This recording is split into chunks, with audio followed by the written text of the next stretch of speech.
C'est l'heure de Free Matin sur ESAE TV. Mesdames et messieurs, bonjour et bienvenue sur votre émission matinale d'information, d'analyse et de divertissement sur ESAE Télévision. Très heureuse de vous retrouver. J'espère que vous avez passé une excellente nuit.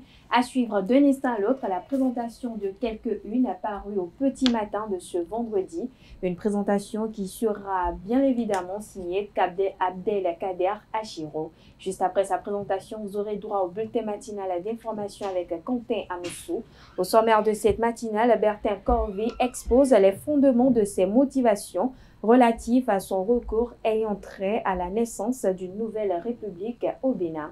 Assure également au cours de cette matinale les propos du professeur David Kofi Aza sur le TOFA 2025. C'était lors de l'émission Free Matin de ce mercredi sur les plateaux de ESAE Télévision. Hors de nos frontières, en République démocratique du Congo, la localité de Niambibwe se retrouve aux mains du M23, rapporte le président de l'Assemblée nationale. L'actualité sportive avec Seton Delarius Adjagbena au sommaire de cette page des sports. On parle cyclisme, la fédération béninoise a envoyé 2 Amazones en stage au Rwanda pour préparer les championnats du monde UCI. Mouvement olympique d'Afrique, Julien Minavoa, le président du comité national olympique et sportif béninois, sera l'émissaire du président de l'ACNOA à une double assemblée générale élective à Tunis fin février. Et puis on parlera également football. La Fédération congolaise de football est suspendue par la FIFA de toutes les activités internationales. La définition du jour avec Francis Faramé. Ce matin, on parle de l'expression ou du mot, je dirais, Askip. Le prénom du jour avec Romaric Diesougbenou. Ce matin, on se parle des prénommés Mariella. Les prévisions astrologiques avec Nancirine Fatoumi, à en croire le message des astres recueillis pour vous, chers internautes. Les natifs du signe Capricorne apparaissent les plus favorables ce 7 février. Natifs dont c'est l'anniversaire. Journée harmonieuse et agréable à vivre, que vous soyez marié ou solitaire. Le climat de votre vie conjugale sera fixe. Et comme tous les matins, je vous donnerai quelques solutions maison pour prévenir les aisselles noires ou foncées, notamment dans la rubrique trucs et astuces.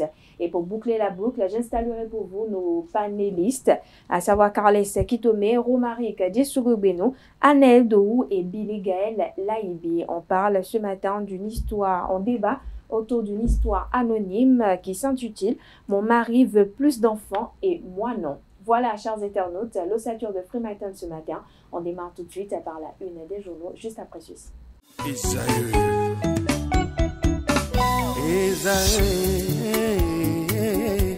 Vous recherchez une école de référence pour une double formation universitaire et professionnelle de qualité? Voici l'opportunité à ne pas rater. L'École supérieure d'administration, d'économie, de journalisme et des métiers de l'audiovisuel ESAE vous offre des programmes d'enseignement en licence et en master orientés vers l'emploi qui font d'elle une référence à travers les filières de l'administration générale et territoriale, l'administration du travail et de la sécurité sociale, droit, diplomatie et relations internationales, administration hospitalière, universitaire et intendance, journalisme et métiers de l'audiovisuel et toutes les filières des sciences de gestion. Une seule adresse, www.esae.bj.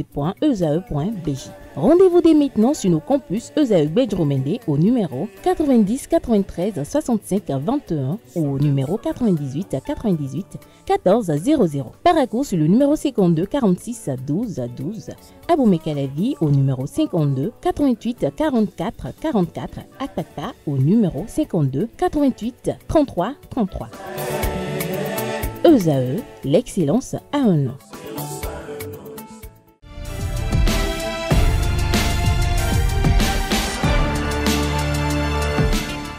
Bonjour, chers amis internautes. Nous démarrons cette une des journaux comme à l'accoutumée par le quotidien Maison.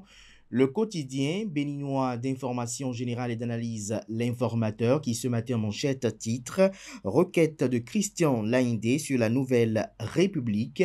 La Cour constitutionnelle déboute Laindé ». On lit également à la une de la parution de ce vendredi, Hadj 2025, l'ordre de délivrance des passeports. AC, haute autorité de l'audiovisuel et de la communication. Point des audiences de Édouard Kokoloko à lire à la page 6. Micro d'or, Yves Dieudonné Adekoué parle des 68 concurrents. À l'oreille droite, journal école, mini-football, le Bénin dans le top 15, un titre qui convie les lecteurs à découvrir dans les colonnes de sa parution les productions journalistiques des journalistes en herbe en formation sur les différents campus de l'ESAE, l'école supérieure d'administration, d'économie, de journalisme et des métiers de l'audiovisuel qui a ses campus dans la ville de Cotonou, d'Abomey-Calavi et de Parakou. Le quotidien national d'information ce matin manchette nous propose lancement officiel du Hajj 2025. Le Bénin mise sur le confort et l'organisation. Le Canard précise que le gouvernement béninois a donné ce jeudi 6 février le coup d'envoi officiel du Hajj 2025. Présidé par le ministre des Affaires étrangères Olusegun Adjadi Bakari, cette rencontre a permis de présenter les mesures innovantes destinées à améliorer les conditions de pèlerinage des fidèles béninois. En illustration du titre, la photo du chef de l'État, chef du gouvernement et président de la République, Patrice Talon. L'article, quant à lui, est à découvrir en page 2. Assainissement pluvial à Cotonou, des progrès notables, lesquels vous sont présentés en page 5. Possibilité ou non d'une nouvelle République, la Cour constitutionnelle déclare irrecevable le recours. Le matinal, quant à lui, Hajj 2025, 700 millions de francs CFA de subventions aux pèlerins. Les conditions de participation dévoilées. La délivrance des passeports démarre le 10 février. Le Canard précise que le dispositif organisationnel du Hajj 2025 au profit des pèlerins béninois vient d'être activé hier jeudi 6 février 2025. En effet, 3 membres du gouvernement, à savoir Olusegun Adjadi Bakari, ministre des Affaires étrangères, Alassane Seydou, ministre de l'Intérieur et de la Sécurité publique, et Benjamin Humpati, ministre de la Santé, ont procédé au lancement officiel du Hajj, une recommandation du Coran aux fidèles musulmans. Retrouvez l'article qui vous rend compte de ce lancement du Hajj 2025 à la page 6. Nouvelle République et éligibilité de Patrice Talon en 2026. Le recours de Christian Laindé déclaré irrecevable. L'examen de la requête des 5 juristes renvoyé au 13 février. Utilisation d'instruments de mesure non certifiés au Bénin. Les commerçants indélicats rappelés à l'ordre. Construction de l'espace parlementaire à Sakété. Louis Baounou Vlavonou, président de l'Assemblée nationale du Bénin, s'enquiert du projet. Le président de l'AS-NAP Bénin, Timothée Adanlin, reçu en audience. Fraternité, quant à lui, nouvelle ou ancienne République au Bénin, pas de 3e mandat, retient le Canard. Retrouvez la décision prise par les 7 sages de la Cour constitutionnelle à la page 4 de sa livraison. On lit à présent l'hebdomadaire catholique La Croix du Bénin.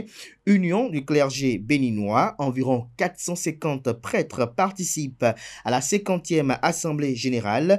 En illustration, une image sur laquelle on aperçoit beaucoup de prêtres en procession pour l'Eucharistie de clôture, probablement de la 50e Assemblée générale de l'Union du clergé béninois. C'était le 31 janvier à Natitengu. L'article qui vous fait le point est à lire aux pages 6 et 7. On peut lire également à la une de l'hebdomadaire La Croix du Bénin de cette semaine, Jubilé des consacrés du Bénin, la rencontre d'une démarche de foi et d'espérance. Diocèse de Porto Novo, inauguration du sanctuaire eucharistique d'Onigolo, l'article en page 2. Diocèse de Kandy, Monseigneur Feliro confère le ministère sacerdotal à 2 diacres. À lire également à la page 2 de la parution de cette semaine de l'hebdomadaire La Croix du Bénin. Également, de la parution de cette semaine de l'hebdomadaire La Croix du Bénin, un point de vue, entrée en vigueur du cessez-le-feu à Gaza, une opportunité pour la création et la pérennité d'un État palestinien, ce questionne le titre. La chronique, pour ne pas dire l'opinion, est à lire à la page 10. Le potentiel, quant à lui, ce matin manchette s'intéresse au Conseil économique et social CES. Toujours pas de bureau, l'argent public aux conseillers illégitimes, l'élection et l'installation du nouveau bureau non encore effectives, les calculs politiques, l'une des causes de ce retard criard, estime le Canard. Retrouvez ce qu'il dénonce à la page 3 de sa livraison. Tourisme à Abomey, d'Abomey, des guides forment un réseau d'escroquerie. Malgré la fermeture temporaire du musée historique d'Abomey, des visites guidées illégales se multiplient. Des touristes contraints de payer entre 15 000 et 25 000 francs CFA pour des services non encadrés. Une situation qui ternit l'image du secteur touristique béninois, estime le Canard. Retrouvez son article à la page 5 de sa parution. Le secrétaire général adjoint du gouvernement et porte-parole du gouvernement à propos des dernières déclarations de maître Adrien Rumbedji. Je cite, on peut s'interroger sur des objectifs, le timing d'une telle réaction. Fin de citation, retrouvez la transcription intégrale des propos tenus par le porte-parole du gouvernement sur ces propos de maître Adrien Rumbedji qui défraient la chronique depuis le week-end dernier. Retrouvez des détails en page 3. Propos polémiques d'un imam sur le culte oro. Une mosquée fermée à Savet renseigne la une de ce matin de Le Potentiel.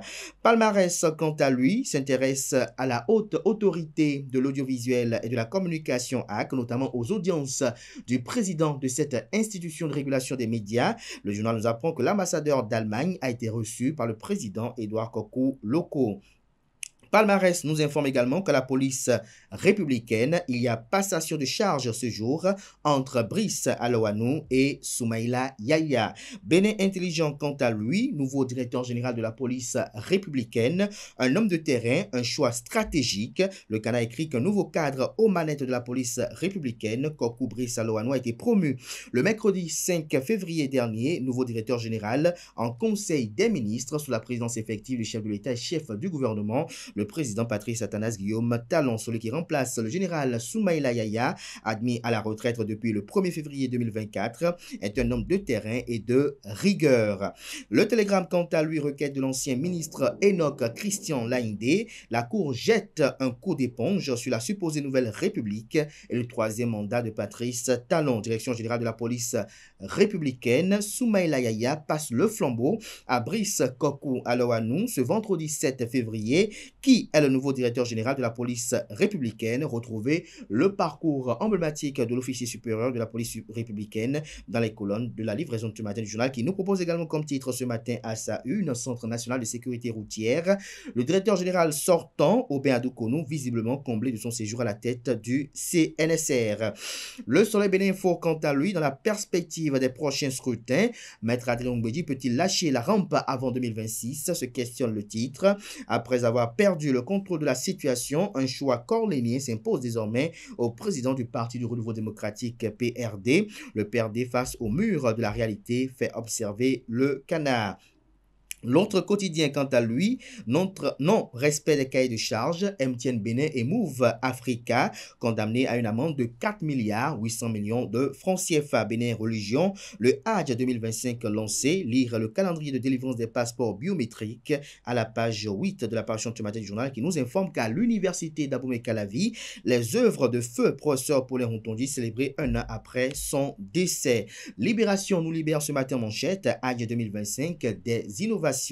Une opération spéciale de délivrance de passeports lancée. L'article qui vous renseigne est à lire à la page 3, mais néanmoins le canal nous précise qu'en prélude au Hajj 2025, il est lancé au profit des candidats au pèlerinage à la Mecque, une opération spéciale de délivrance des passeports ordinaires biométriques, bien évidemment. Ainsi, à compter du lundi 10 février au Bénin, notamment du 10 février au vendredi 21 mars 2025, les équipes de la direction de l'immigration et de l'immigration sillonneront tous les départements du pays pour l'enrôlement des candidats au pèlerinage suivant le calendrier contenu dans le communiqué en date du jeudi 6 février 2025 et signé du ministre de l'Intérieur et de la Sécurité publique Alassane Seydou. De son côté, le ministre des Affaires étrangères Olusegun Adjadi Bakari a publié la liste des sociétés agréées par le gouvernement et la date de clôture des inscriptions sur la plateforme informatique qui est fixée au 7 avril 2025. Voilà qui est très clair. Actu Express, quant à lui, ce matin, parle également du Hajj 2025, notamment l'organisation. Le Canada précise qu'il s'agit de fermes promesses de sanctions aux responsables des sociétés défaillantes, des innovations pour une parfaite organisation de l'édition 2025 du pèlerinage, 700 millions de francs CFA de subventions pour le quota de 2300 pèlerins, soit 300 000 francs CFA pour chaque pèlerin. Les mises en garde du gouvernement aux sociétés agréées sont à lire dans les colonnes de la parution du matin du journal qui propose également comme titre ce matin à ses lecteurs présidentielle de 2026, piètre qualité du débat politique, urgence estime le Canard de prioriser les préoccupations de développement. En boucle avec le quotidien Matin Libre, ADIA 2025, une subvention de 700 millions de francs CFA accordée aux pèlerins. Le coût de la prestation standard fixé à 3 600 000 francs CFA. Plusieurs innovations introduites par le gouvernement, lesquelles vous sont déclinées à la page 2. Les directeurs des loteries nationales à la G10, un grand moment d'émotion et de partage à Glodibé, rapporte Matin Libre à la page 4 de sa parution. Ce sera tout pour la présentation de quelques titres parus ce jour dans la presse locale. Les quotidiens sont disponibles dans les kiosques, également accessibles en ligne. Merci de votre attention.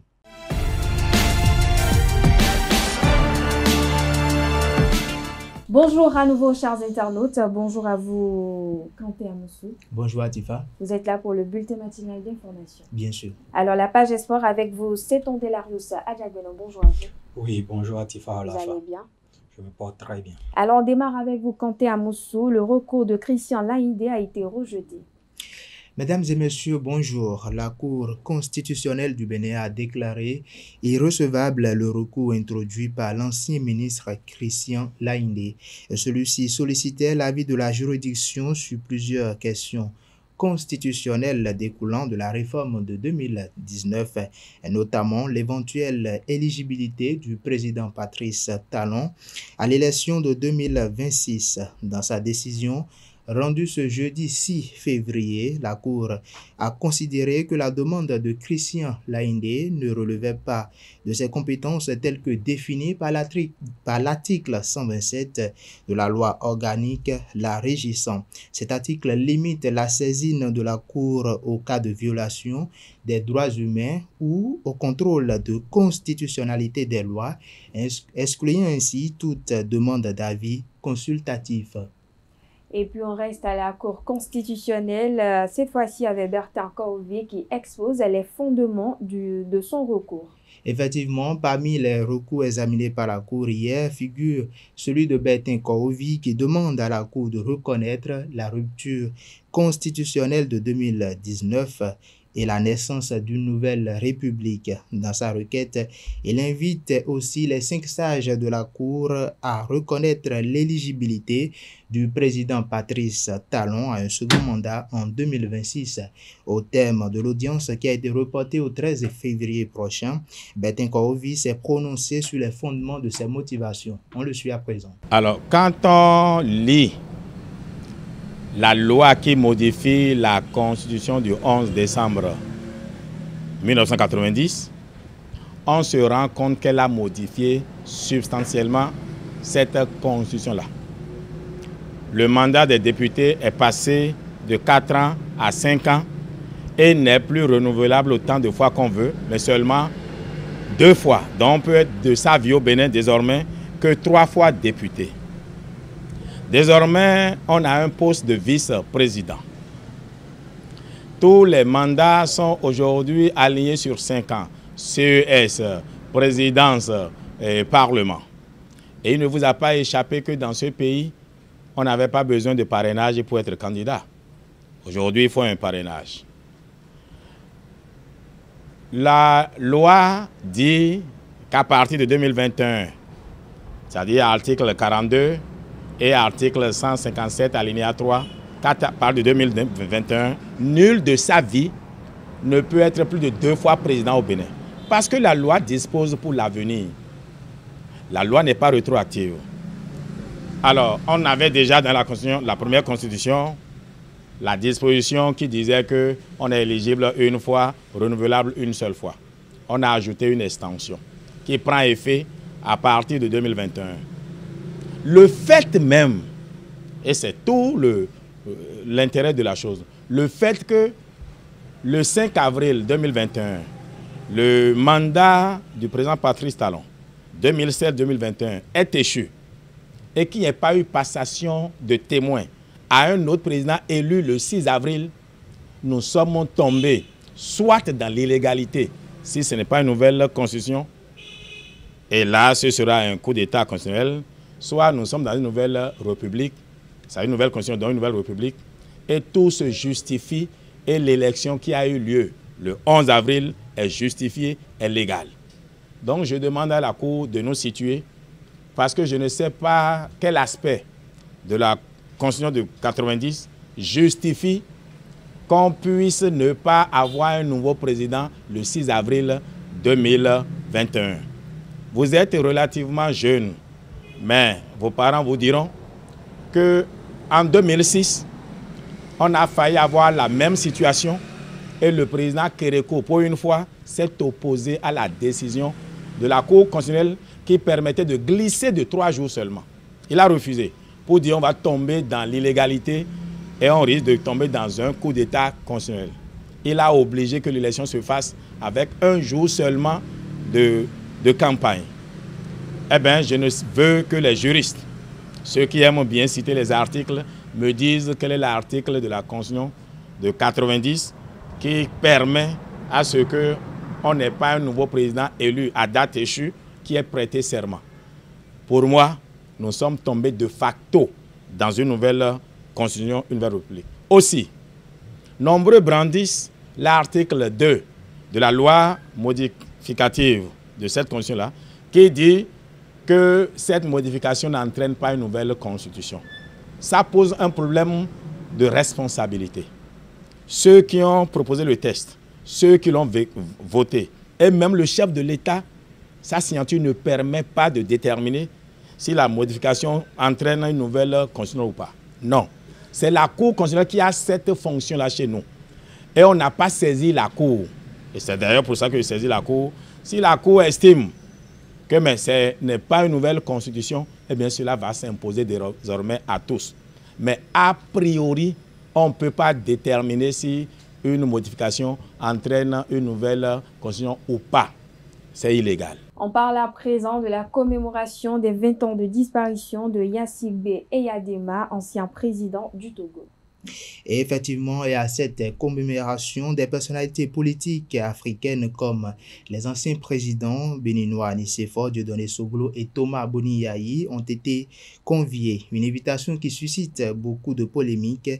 Valentin Adjigbocha, directeur de Speedline TV, commente ce déplacement des anciens chefs d'État béninois. Il est au micro de Anaël Dou. Je ne pense pas que ce soit contraire à la promotion de la démocratie. Déjà, les invités, c'est une marque de reconnaissance pour ce qu'ils ont été dans l'histoire, non seulement du Bénin, mais dans l'histoire de l'Afrique de l'Ouest. Est-ce que cela est contraire à la démocratie? Je dis non. Je dis non. La célébration, qu'on le veuille ou pas, Eyadema a marqué l'histoire du Togo et l'histoire de l'Afrique. Et c'est son fils d'ailleurs qui les a invités pour la célébration des 20 ans de son décès. Et en cela, je pense que c'est un honneur qu'on fait pour le Bénin, que nos chefs d'État, nos anciens chefs d'État participent à cet événement. Je pense que derrière cela, il faut voir le message de confraternité, le message d'africanité, le message d'union qu'ils sont en train de véhiculer au niveau de l'Afrique. C'est un honneur pour le Bénin et pour le Béninois que nous sommes, que nos chefs d'État participent à cet événement. C'est vrai que lorsqu'on prend l'histoire de Eyadema, tout n'a pas été rose, ce n'est pas un modèle de démocratie, d'accord. Mais c'est son fils qui les a invités pour cette célébration. Et à partir de ce moment, je pense que le Bénin a été honoré à cette manifestation. La preuve, vous avez vu toute la horde de personnes que cela a drainé à leur arrivée. Moi, j'ai suivi l'image de leur arrivée, le bain de foule qui s'en est suivi. Et tout ça, ça prouve que le Bénin encore fait partie, continue de faire parler de lui dans le concert des nations. Le professeur David Kofi-Aza se prononce sur le TOFA 2025. Reçu dans l'invité matinal Frimatin, de ce mercredi par Abdelkader Achiro et Atifa Olafa, David Kofi-Aza a échangé autour de plusieurs sujets tels que la cérémonie du TOFA 2025 et s'est prononcé sur la polémique qui a suivi cette cérémonie-là. Suivons ensemble. C'est le Bokono qui a parlé. Et je défie ce Bokono-là qui pourra me dire que ce signe-là qu'on a obtenu n'a pas dit ce que j'ai dit. Tout ce qu'on me reproche, on dit, il faut que je tienne compte de l'actualité pour parler. Même si le FA a dit ça, je ne devrais pas dire. Je suis d'accord. Mais et non compte de la gouvernance quand même, c'est parce que nous sommes des amis que vais-je sélectionner un bon signe pour te dire non. C'est parce qu'il y a des problèmes, ou parce qu'il y a des craintes, ou parce qu'il y a des inquiétudes par rapport à la population, au sein de la population, que moi je dois tenir compte de ça pour faire économie de vérité par rapport à tout ce que le phare dit. Je suis tenu, en tant que beaucoup de dire ce que le phare dit. Mais ce qui fait polémique aujourd'hui, j'ai parlé pendant 90 minutes. Mais on a juste pris mes propos d'1 minute. Et c'est ça qui fait polémique. Et les 90 autres minutes que j'ai eu à faire, tout ce que j'ai dit dans ça, personne ne s'y intéresse à ça. Alors que c'est la réalité qui est développée après. Donc moi, j'assume pleinement, hein, et je continue de le dire, j'assume pleinement ce que j'ai dit, parce que c'est le phare tel qu'on m'a appris qui a dit ça.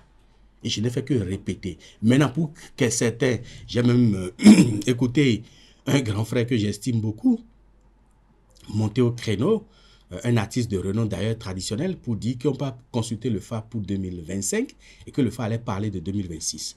Je dis, c'est faire preuve d'une myopie grégaire.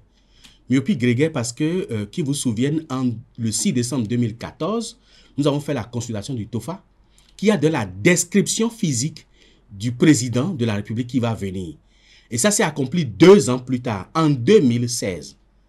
Donc, on peut consulter un TOFA pour une année qui va parler d'une autre année qui va venir. On a consulté le TOFA en 2014, mais ça a parlé de 2016. Pourquoi en ce temps-là, aucun d'eux n'était monté au créneau?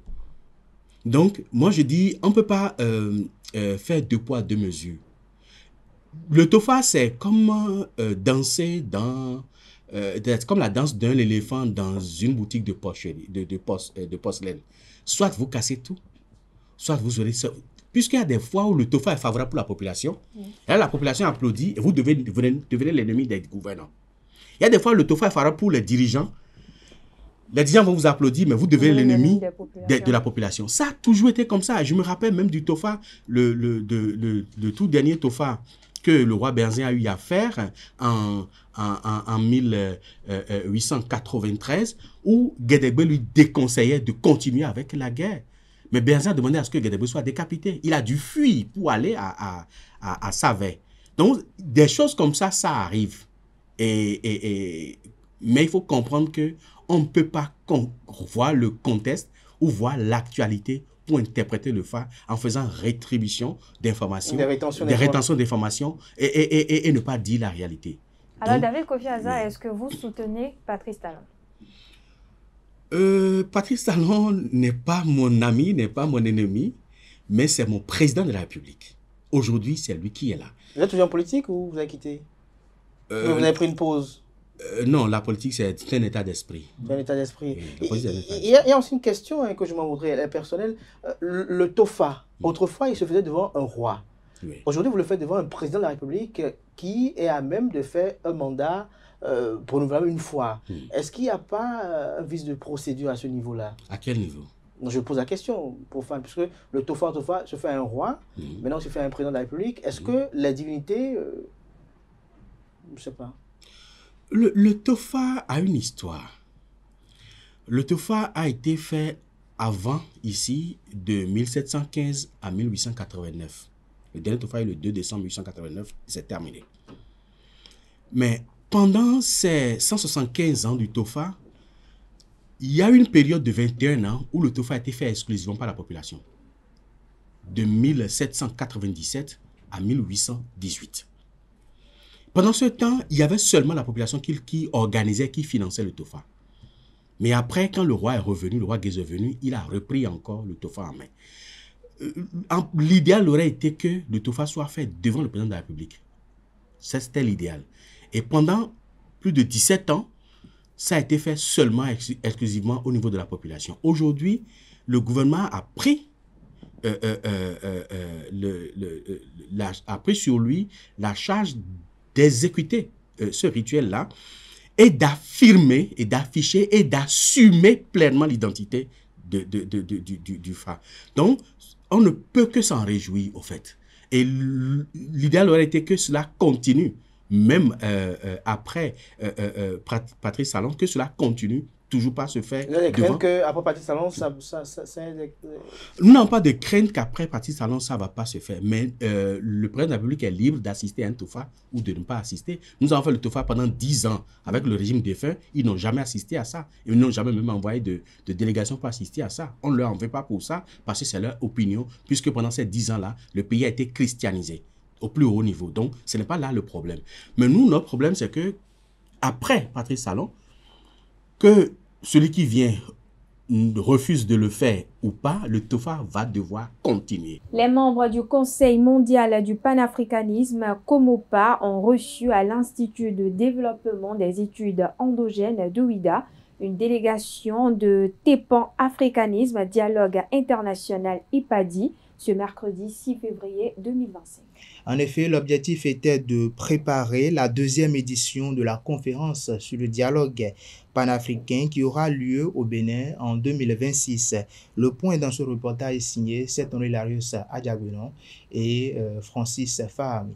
Le Bénin, tête d'accueil de la deuxième conférence internationale du The Pan-African Dialogue Institute TIPADI en 2026. À quelques mois de la rencontre, les membres du Conseil mondial du panafricanisme COMOPA et les parties prenantes ont tenu une conférence préparatoire ce mercredi 5 février à Ouida. Les initiateurs de ce projet, qui sont des Nigérians, ont dû se déplacer vers nous pour que nous puissions échanger sur les modalités d'organisation de cet événement. Et donc, on a travaillé, depuis hier, on travaillait, aujourd'hui, on est venu pour affiner le document de base qui doit nous permettre de mettre en route une bonne organisation. Au cours de cette rencontre, les participants, dont une délégation du Nigeria, ont discuté des questions liées à l'organisation pratique de ce rendez-vous continental. La date de la tenue de la conférence n'a pas été décidée compte tenu donc des paramètres que nous avions à analyser. Et cette tâche a été confiée au comité scientifique. Nous autres, nous sommes sur le mois d'août. De là maintenant, on a trouvé un consensus. On fera notre colloque ici au mois d'août.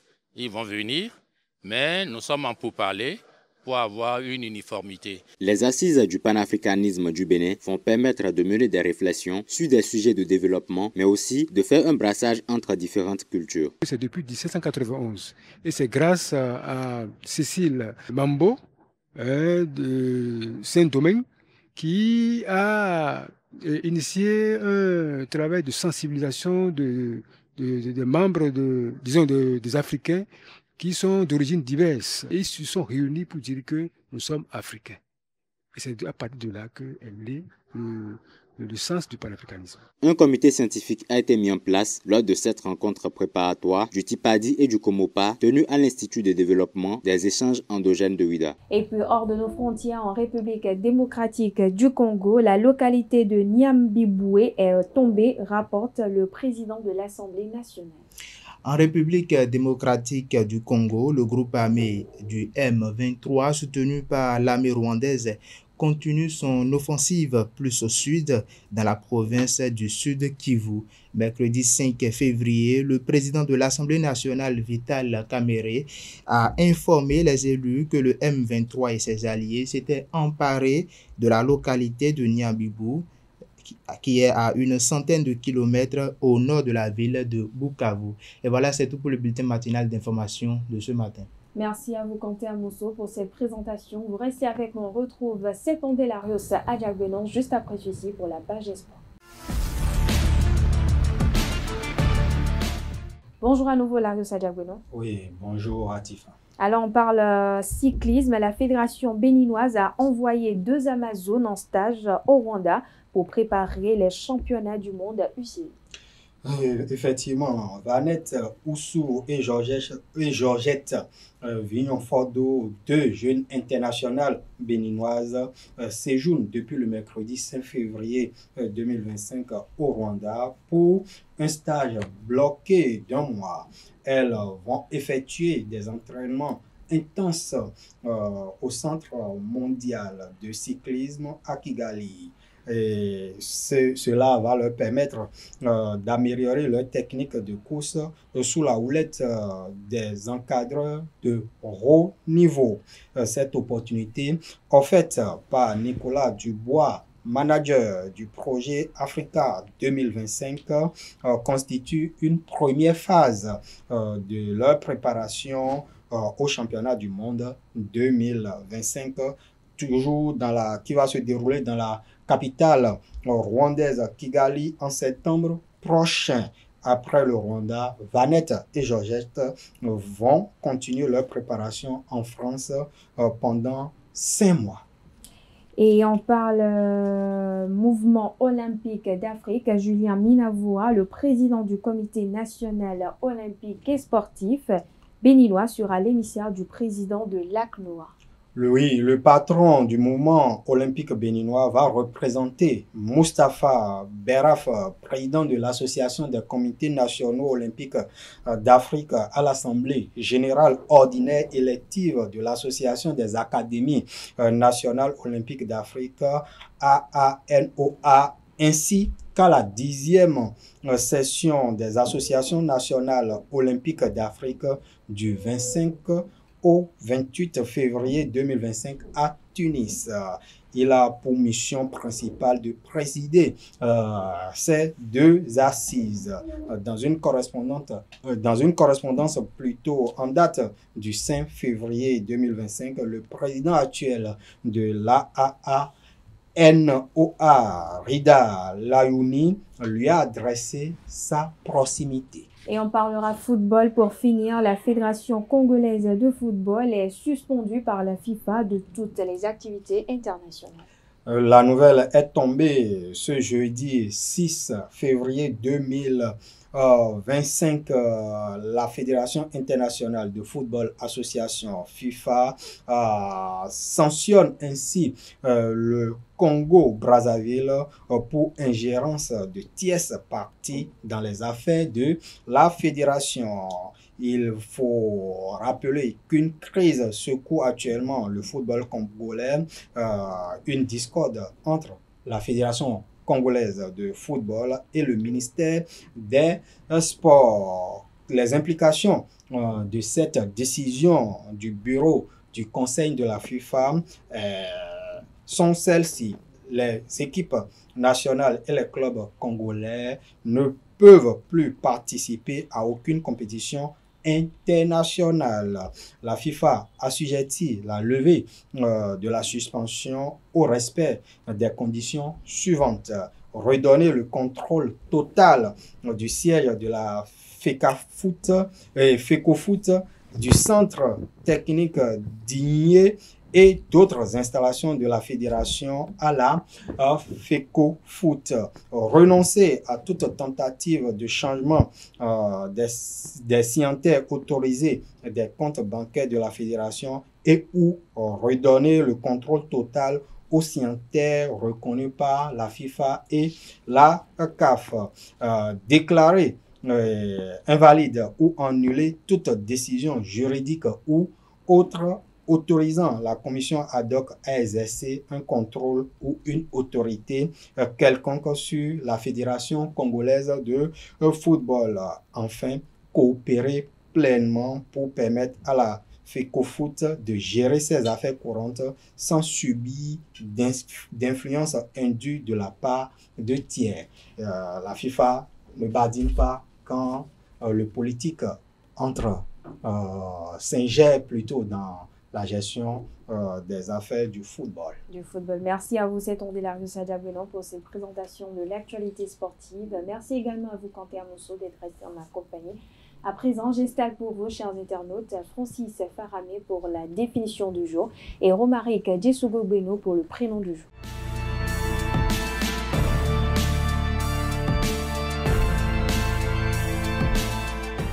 La définition du jour avec vous, Quentin, non, pas Quentin, Francis Olafarami. Bonjour à vous. Bonjour Atifa. Vous allez bien? Je ne suis pas trop méchant. Alors, le prénom du jour avec Romaric Djessougou-Beno. Bonjour à vous. Bonjour Atifa, belle tenue ce matin. Vous êtes arrivé traditionnellement. Tout à fait, comme tous les vendredis d'ailleurs. Ça vous va très bien. Merci à vous, Romaric Djessougou-Beno. Alors, Francis Farami, on parle de l'expression ASKIP. En effet, amis internautes, bonjour. ASKIP est une expression très utilisée par les jeunes. Amis internautes, cette expression est tout simplement la contraction de la phrase « à ce qu'il paraît ». Cependant, elle ne veut pas dire que cela puisqu'elle est aussi bien utilisée pour dire « apparemment » ou encore « d'après ce que l'on m'a dit ». En résumé, c'est la locution utilisée pour rapporter des choses qui n'ont pas été confirmées. Retenez ceci, ASKIP semble être un mot récent et pourtant il ne date pas d'hier. Il s'est développé dans les années 2000 grâce au langage SMS et au nombre de caractères restreints des messages de l'époque. Passé de mode, il est revenu grâce aux réseaux sociaux et se place plus ou moins n'importe où dans une phrase. C'est tout pour la définition de ce matin. Merci et à la prochaine. Merci à vous, Francis Olafarami. Dites-nous, vous arrive d'employer ce mot? Très souvent d'ailleurs, parce que lorsque vous avez envie de dire quelque chose qui n'est pas forcément vérifié, c'est mieux de le dire de cette manière-là, parce que comme ça, moi, ça vous dédouane. C'est par exemple, quelqu'un me disait que notre très cher ami Romaric Dissougo Bueno est un homme fidèle. Bon, je pourrais dire ASKIP, Romaric est fidèle, même si dans les faits, je ne sens pas une quelconque fidélité dans ses comportements. Je suis sorti avec votre petite heure. Je crois que vous n'avez pas le cœur assez solide pour essayer de vous lancer dans une telle aventure. Merci à vous, Francis Farami. Vous restez avec nous. On retrouve juste après ceci Romaric Dissougo Bueno pour le prénom du jour.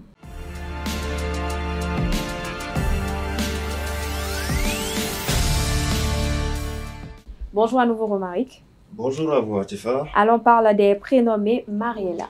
Bien évidemment, amis internautes, bonjour. Nous allons parler des personnes qui se sont fait appeler Mariela ou qui se font appeler Mariela. Alors, l'origine de ce prénom, elle est hébraïque. Sa signification, c'est celle qui élève. Lorsque vous voyez une personne qui se fait appeler Mariela, dites-lui que vous faites élever les autres. C'est sa signification en tout cas. Le caractère du prénom Mariela, parfois peu strict, mais parfois rigoureuse également. Il faut savoir rester au juste milieu lorsque vous êtes ami avec une personne qui se fait appeler Mariela. C'est une personne travailleuse, déterminée, qui aime les sorties culturelles, évite l'oisiveté et donc en demande quotidienne d'occupation. Enfin, il faut faire preuve de légèreté qui est donc nécessaire afin de faire face à son léger essai de sérieux. Célébrité pour l'heure, nous n'en avons pas. En tout cas, Mariela est un prénom dérivé de Marie. Et Marie, vous savez que nous en avons de célèbres. Puisque Mariela est donc un dérivé de Marie, c'est donc un prénom rare. Prénom proche de Mariela. Nous avons Marie, Mariette, Mariam, Marianne, Mariam, ou si vous voulez, Mariela le même. Prénoms composés. Quelques prénoms peuvent être composés à partir de Mariela ou de Marie. Nous avons Marie-Lisette, par exemple. Nous avons Marie-Lisa, Marie-Ange, tout ce que vous voulez. Et donc, c'est une possibilité pour vous de composer des prénoms avec ce prénom-là.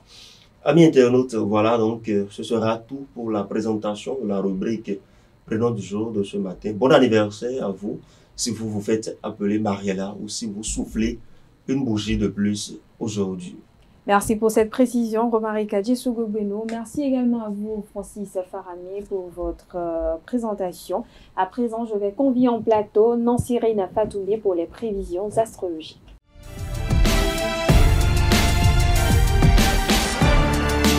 Les prévisions astrologiques avec vous, Nansirine Fatouli. Bonjour.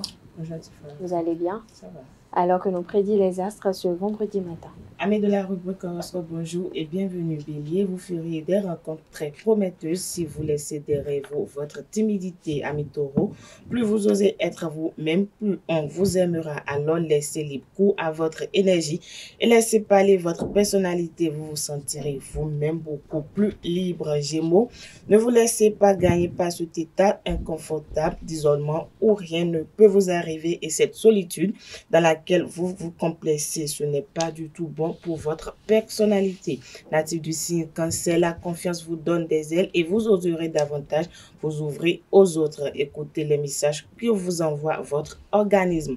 Si vous êtes du signe Lion, si vous vivez en couple, un désir d'enfant pourrait vous titiller. Il est primordial que vous en parliez avec votre partenaire avant de faire des plans sur la comète.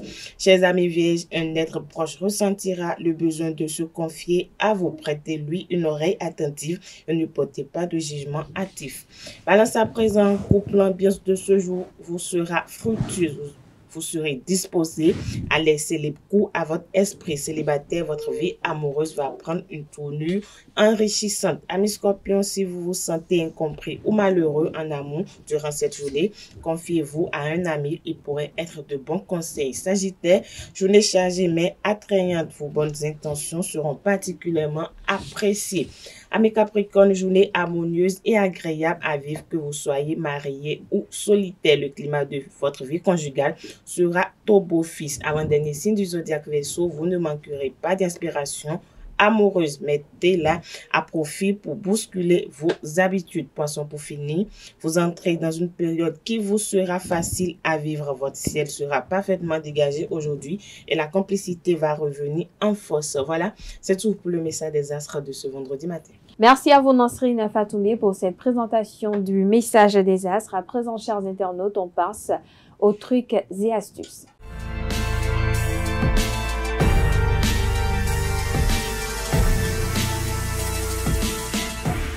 Bonjour à nouveau, chers internautes. Véritable complexe pour un grand nombre de femmes et même pour les hommes.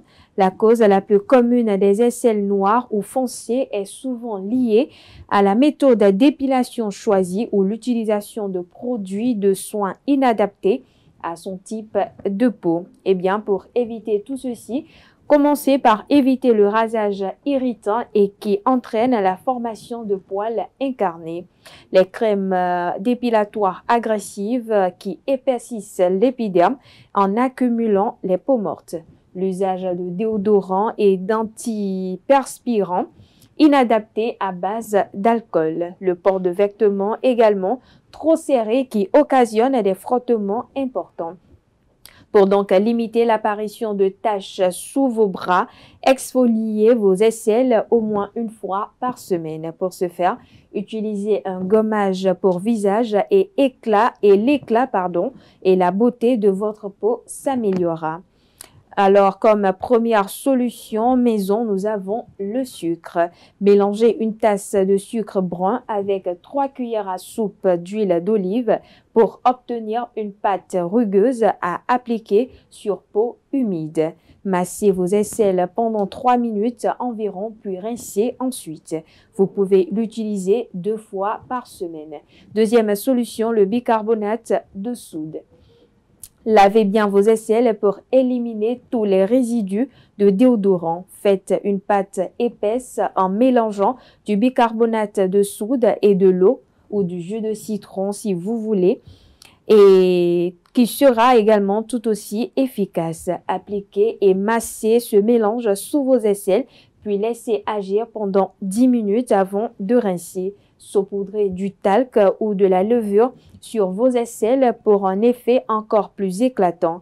Vous pouvez par exemple répéter cet exercice tous les jours pendant 2 semaines. Troisième solution et dernière, on a l'orange. Faites sécher au soleil la peau d'une orange. Râpez-la et mélangez avec de l'eau de rose et du lait pour créer une pâte. Appliquez la pâte sur vos aisselles et massez pendant 10 minutes environ, puis rincez à l'eau froide. Voilà, chers internautes, c'est l'astuce de ce vendredi matin. Merci de votre attention. À présent, on installe nos différents panélistes, à savoir Carles Kitome, Romaric Djesugogbenu, Anel Dohou pour le panel de discussion.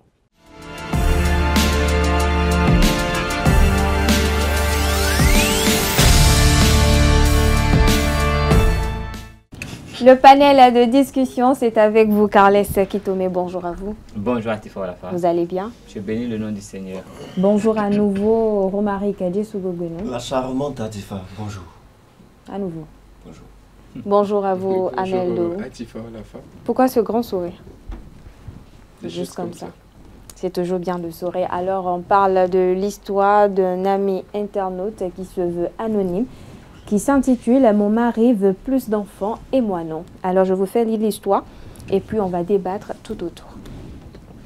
Je suis mariée à Marc depuis 5 ans et nous avons 2 magnifiques enfants, un petit garçon et une petite princesse.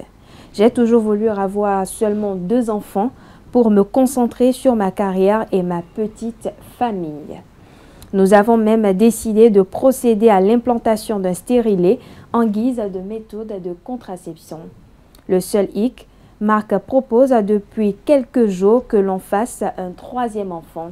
Il n'en a jamais parlé depuis que nous nous connaissons et ses demandes deviennent de plus en plus sérieuses. Il dit qu'il veut une famille nombreuse et vivre entouré d'enfants. Il est vrai que nous avons des moyens de prendre soin de plus de 5 enfants si nous le voulons, mais je préfère seulement me concentrer sur mes 2 enfants et ma vie professionnelle. Que faire? Carles Kitome. Eh bien, comme on peut le constater, généralement, quand on n'est pas dans le mariage, on a une conception du mariage. Déjà, quand on est jeune, on dit, bon, je ne veux avoir que 2 enfants. Quand on commence à travailler, bon, je veux un enfant, ben, on dit tout ce qu'on veut. C'est une conception qui est un peu imaginaire, ce n'est pas encore dans le vrai. Mais quand on se met dans les liens du mariage, les données peuvent changer. Parce que, vous savez, celui qui n'a pas encore d'enfant et qui se permet de qualifier ce que ça peut d'avoir des enfants, c'est pas évident. C'est quand on a des enfants qu'on peut savoir ce que c'est que les enfants et nos sentiments peuvent changer, nos projets peuvent changer par rapport à ça. Et parfois, ça crée des conflits dans les ménages, mais je pense que c'est tout juste une affaire de communication. Il faut bien communiquer. Et puis, vous savez, il n'y a pas que le ménage qui est concerné, c'est la grande famille. Parfois, vous avez une mère qui dit à moi, je n'ai pas fait de garçon, tu es mon seul garçon, donc il faut que toi, tu fasses suffisamment de garçons pour que le nom de ton père soit pérennisé. Ou bien, moi, je n'ai pas eu assez d'enfants, il faut en avoir plus. Ou bien, tes frères n'ont pas eu d'enfants. Il y a beaucoup de paramètres qui entrent en jeu. Et quand on communique avec les siens, ça peut changer le mental. Et on peut se retrouver, à aimer beaucoup d'enfants et avoir envie d'en avoir beaucoup. Mais il faut savoir communiquer de manière à ce que ça passe. Ça ne devrait pas être source de conflit dans un ménage. En fait, avec un peu de compréhension, je crois que généralement, c'est gérable. Elle-même qui dit qu'elle ne veut que 2 enfants, peut-être qu'elle aura un 3e enfant, elle en voudra plus. Parce que vous savez, les enfants se laissent découvrir. Il suffit de voir un enfant vous sourire et beaucoup de choses peuvent changer dans votre vie. L'enfant de quelqu'un vous sourit, c'est quelque chose. Mais quand vous vous réveillez le matin, c'est votre enfant qui vous sourit, le message est différent. C'est différent. Romaric Diassoulou-Beno. Écoutez, elle a fini par chuter sur cette phrase. C'est vrai que nous avons les moyens de subvenir aux besoins de plusieurs enfants.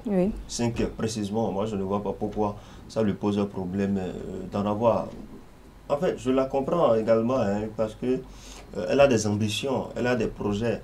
Et pour elle, ce n'est pas évident que avoir beaucoup d'enfants lui permette de quand même atteindre ces objectifs-là. Ce que je trouve là, c'est que il faudra vraiment communiquer.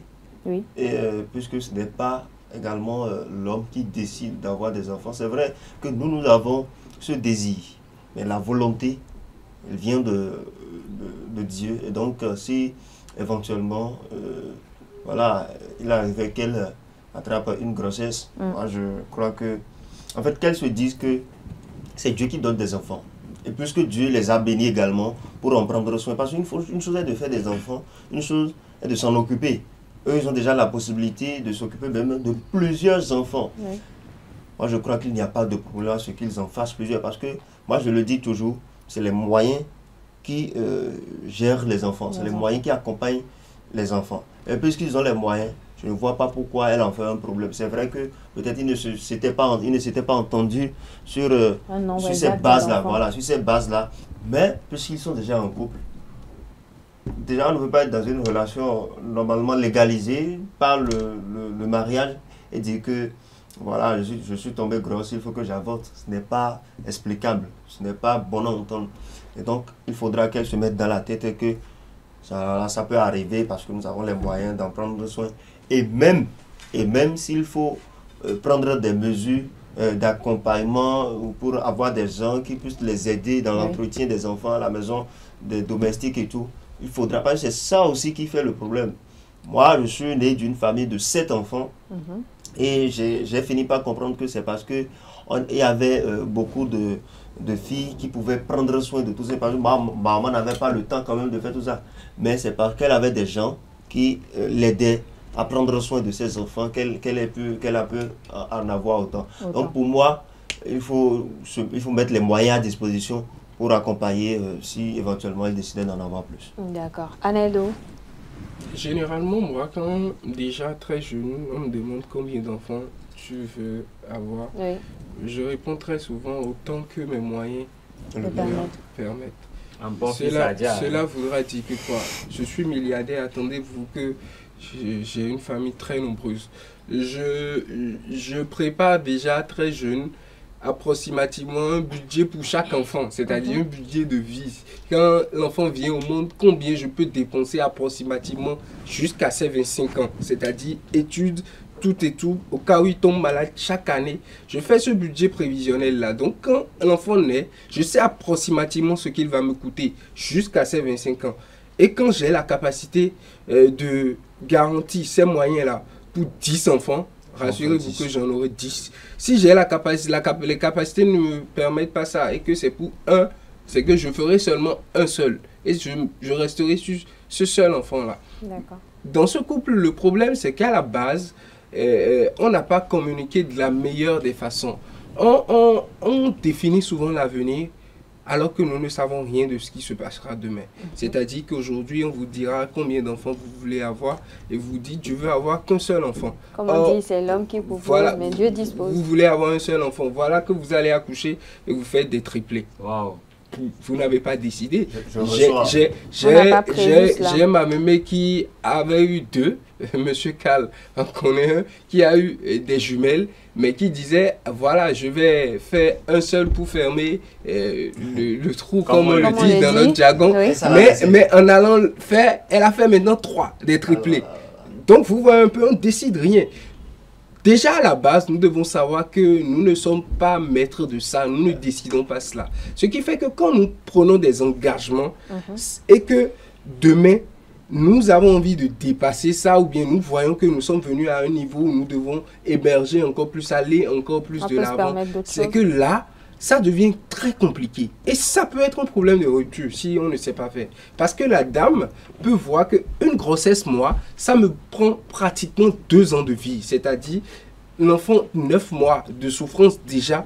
Et après ces 9 mois, l'enfant, je dois être à la maison pendant au moins 1 an avant. Donc ça me bloque pendant 2 ans. Et si elle a des projets déjà préconçus, comme Robaric a dit, si elle a des choses à faire de façon ponctuelle dans sa vie, c'est que ça bloque tout et ça dérange tout.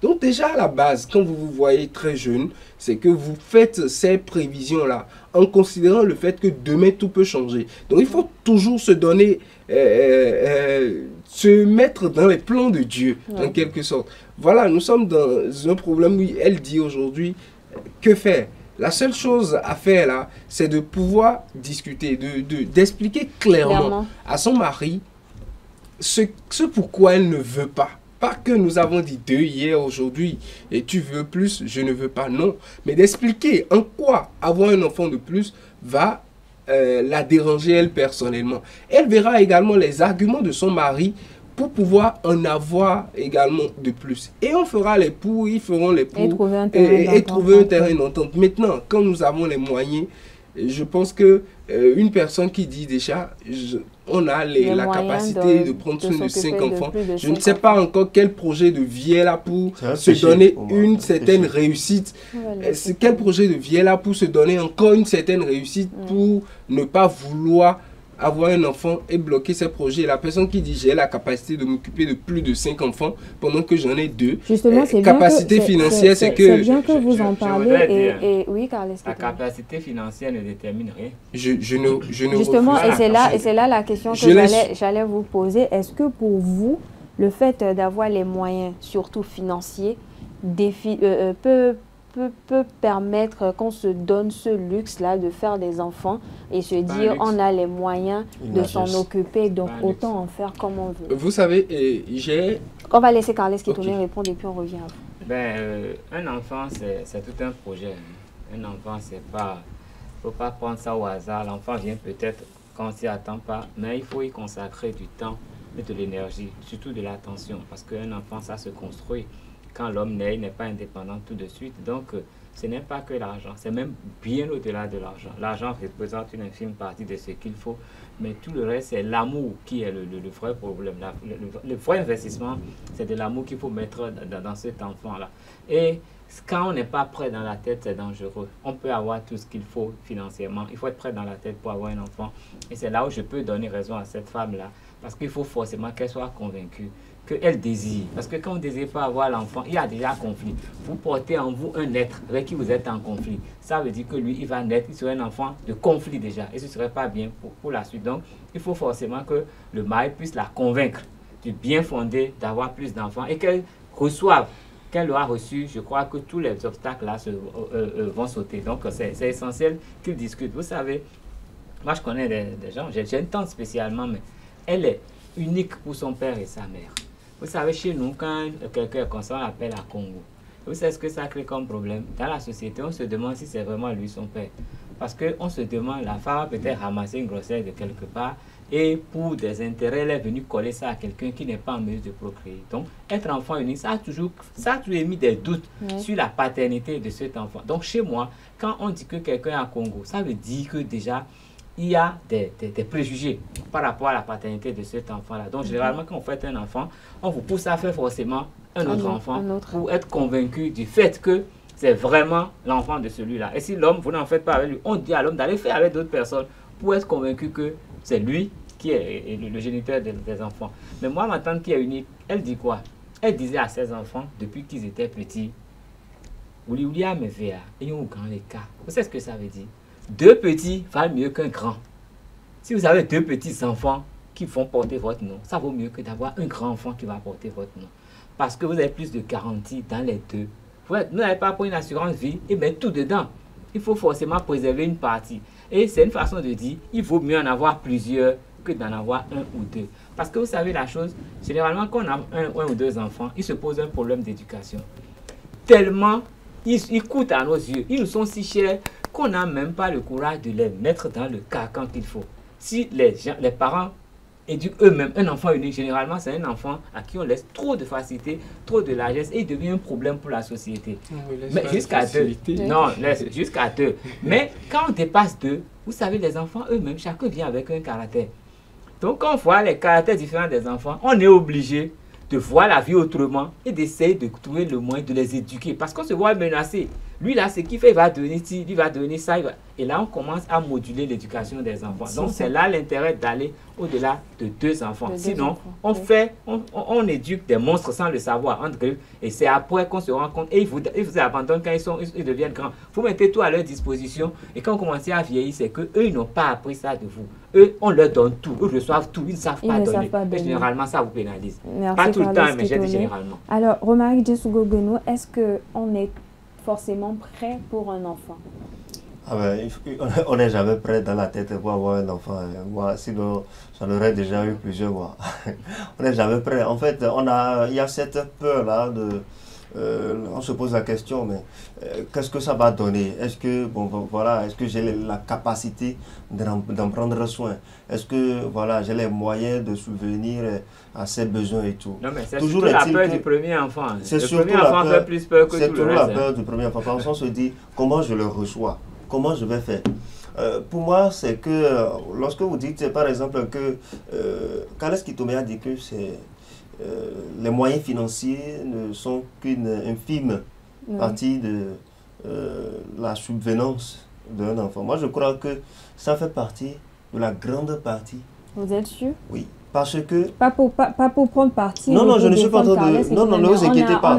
On remarque dans la société et même parmi nos proches des enfants à qui on a tout donné, des enfants qui ont reçu la meilleure éducation, c'est-à-dire ils ont été dans les meilleures écoles, ils ont reçu les soins les plus chers par exemple, mais ces enfants-là grandissent et ne sont même pas capables d'avoir une compassion pour le parent. Si vous avez le choix si vous pouvez faire ce choix, vous allez constater qu'il vaut mieux avoir une garantie financière que ne pas avoir cette garantie financière parce que ça on va revenir à ça, Aneldo. Poursuivez, je vais vous expliquer. Moi, j'ai vécu dans une famille où je ne manquais de rien, mais j'aurais souhaité en avoir plus. Chez moi, on dit quand on c'est-à-dire? C'est dire que c'est au bout de l'ancienne corde qu'on tisse la nouvelle. Dire que les moyens financiers représentent une petite partie, moi je dis que c'est faux. Si vous avez les moyens, d'accord, vous pouvez vous permettre. Ce que vous ne pouvez pas faire avec les moyens financiers, c'est acheter une vie.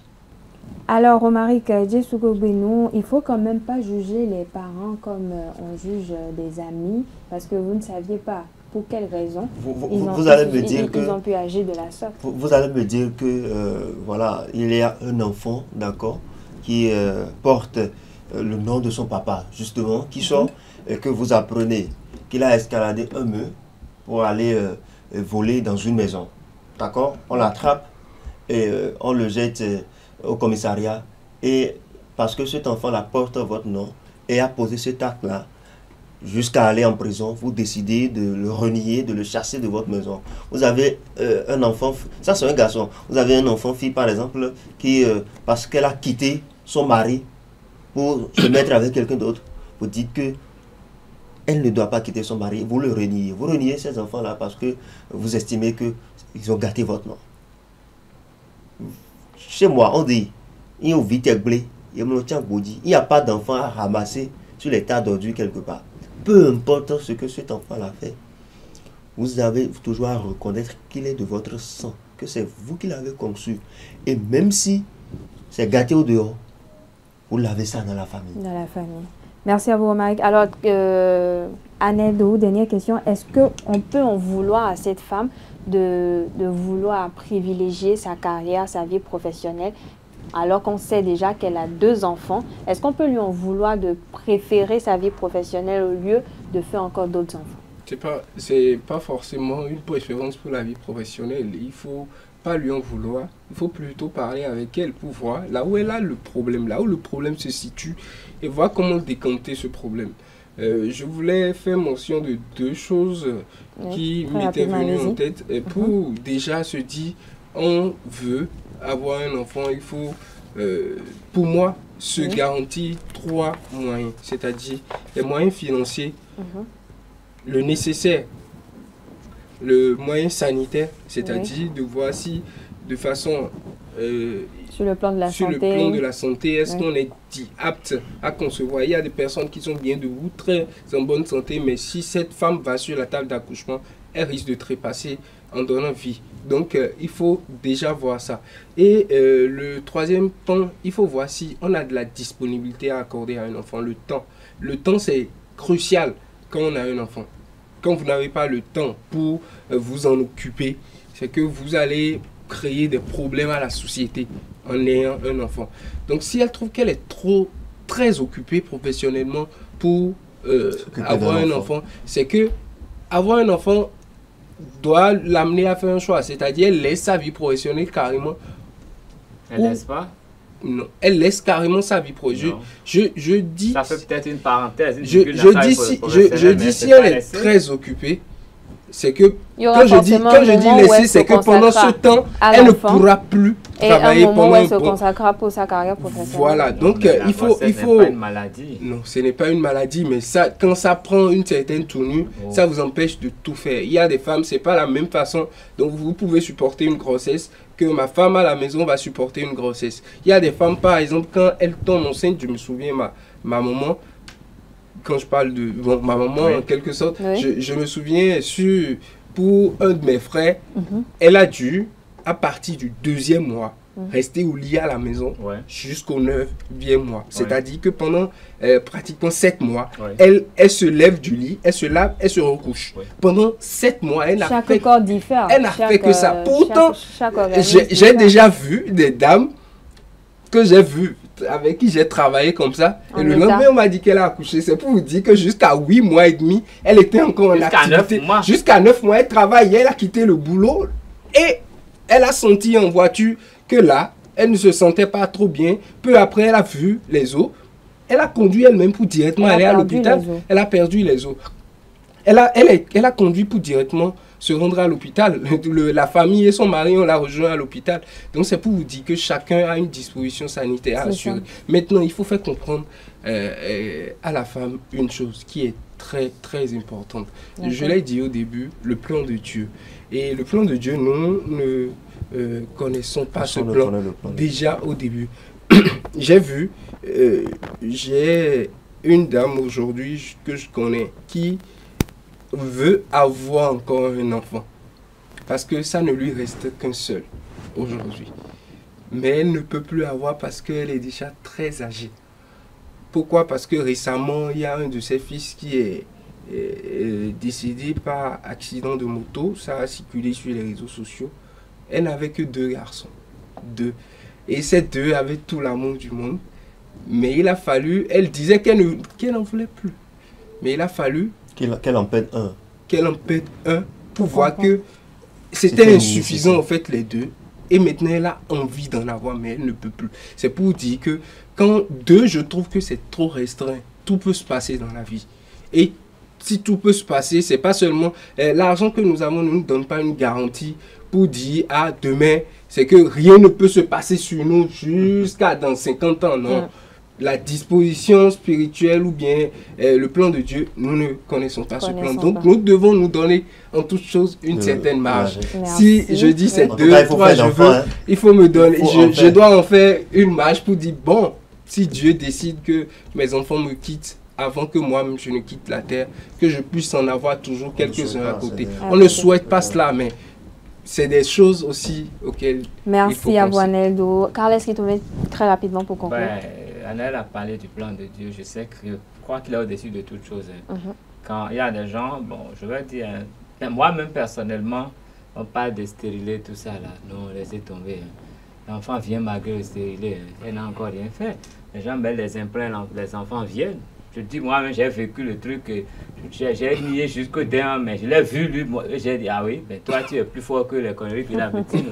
Donc, quand Dieu veut, son stérilité ne sera pas l'obstacle. Il faut qu'elle se fasse seulement l'idée que si un enfant venait, qu'elle fasse l'effort de lui donner tout l'amour et tout le reste. Et puis, il faut discuter autour de soi parce que là, elle est déjà stressée par le problème. Il faut déstresser comme ça si l'enfant venait. Il ne faut pas que le mari harcèle également, il faut lui expliquer cela tout simplement. Pour conclure. Alors, pour conclure, je dirais que voilà, il faut se confier à la volonté divine et il ne faut pas voilà, restreindre ses actes alors qu'on a les moyens de subvenir aux besoins qui pourraient voilà, subvenir. Voilà. Et donc, il faut essentiellement se consacrer, donner du temps, ça vouloir donner de l'amour, parce que c'est vouloir donner de l'amour qu'est fait un enfant. Merci à vous, Tifa, 10 secondes. Il faut un conseil au monsieur. Le monsieur doit pouvoir donner envie à sa femme d'avoir un enfant. Il suffit juste de mettre une femme dans des dispositions données, dans un environnement donné, que elle qui dit que je n'en veux pas, elle va vous dire qu'elle en veut beaucoup. Donc, merci pour cette précision. Non, c'est pas une histoire merci de sexe. À vous. Merci également à Carles Kitome. Merci à Romain Tessougogbeno. Merci à vous, Aneldo. Merci également à vous, chers internautes, d'être restés en notre compagnie. Merci de votre fidélité. Merci à tout un chacun. Merci également à toute l'équipe qui a contribué à la réalisation de cette émission.